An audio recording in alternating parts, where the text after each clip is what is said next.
if you're going to change an area, you do three things. Number one, you focus on it and you get clear and compelling vision for what you want. If your body's not where you want it to be, I tell you there's one simple reason. It's not your focus. No, I focus on it. I focus all the time on how fat I am. No. See, if you focus on crashing into the pole, trying not to, the more you try not to, what you focus on, that's where the energy goes, that's where you go, right? We all know that. But what people tend to do is, I'm saying focusing on what you want, not what you don't want. And not only just focusing on what you want, where you focus and say, well, I'd like to be strong, I'd like to be energetic, I'd like to be fit. It's focusing and making it compelling. You can't just focus on it. You got to create a clear and compelling future in that area that will pull you towards it, so you're not trying to push yourself. If there's an area you're not improving in, think of three pillars, if you would. Pillar one is, get focused and clear. What's compelling? Where are you? Really? And don't lie. Where do you want to be? And make it so compelling you can't help it. When you wake up in the morning, you want to transform this area of your life. So the quality of your life already is better just because you are so excited about what you're after. When you do that with your body or your emotions or your finances or time or any other area, and you start focusing and you're clear, you're going to have energy, you're going to have drive, you're going to start to do something. How do you make sure what you do really work? Is model someone who's already successful. All the tools I come up with, some I've obviously created, but the foundation came by standing on the shoulders of other giants. I went out and found somebody that's already got the result. Why reinvent the wheel? Success leaves clues. Find the best, figure out what they're doing, do that, alter it, find your view of it, but start with what already is working rather than starting from scratch and trial and error. So emotion is in. If we get the right emotion, we can get ourselves to do anything. We can get through it. If you're creative enough, playful enough, fun enough, can you get through to anybody, yes or no? If you don't have the money, but you're creative and determined enough, you find the way.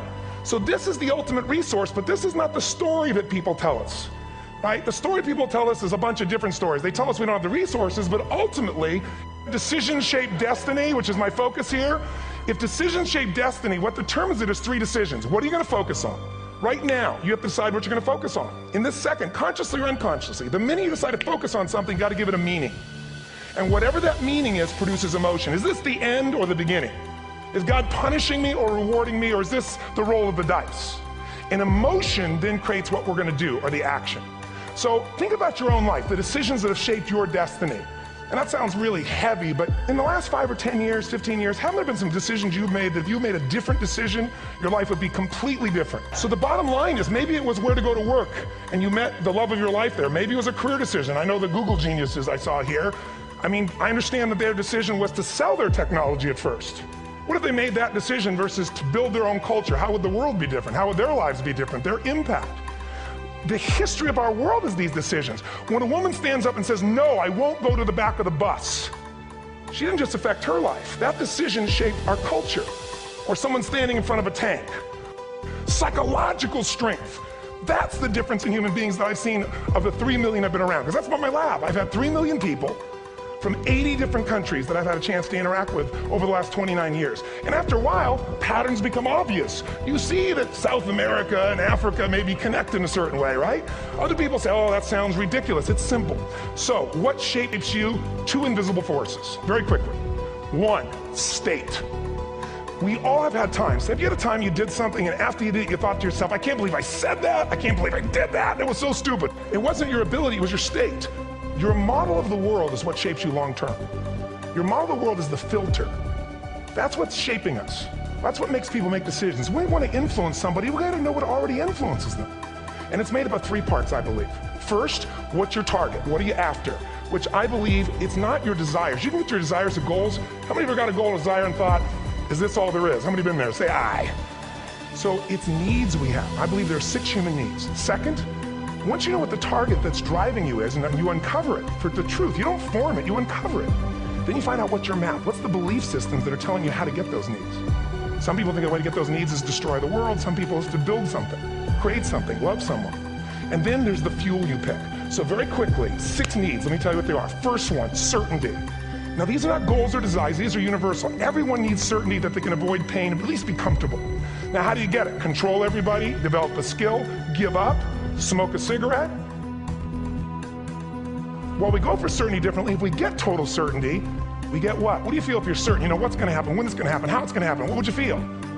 bored out of your mind. So God, in her infinite wisdom, gave us a second human need, which is uncertainty.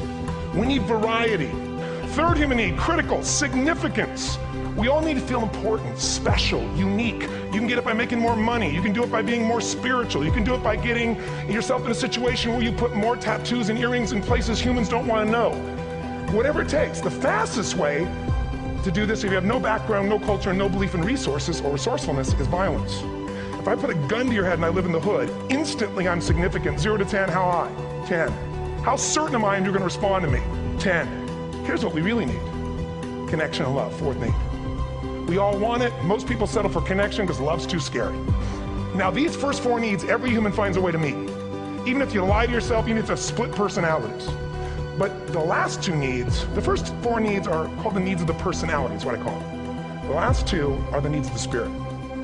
And this is where fulfillment comes. You won't get fulfillment from the first 4. You'll figure a way, smoke, drink, do whatever, meet the first 4. But the last 2, number 5, you must grow. We all know the answer here. If you don't grow, you what? If a relationship's not growing, if a business is not growing, if you're not growing, it doesn't matter how much money you have, how many friends you have, how many people love you, you feel like hell. And the reason we grow, I believe, is so we have something to give of value. Because the 6th need is to contribute beyond ourselves. Because we all know, corny as it sounds, the secret of living is giving.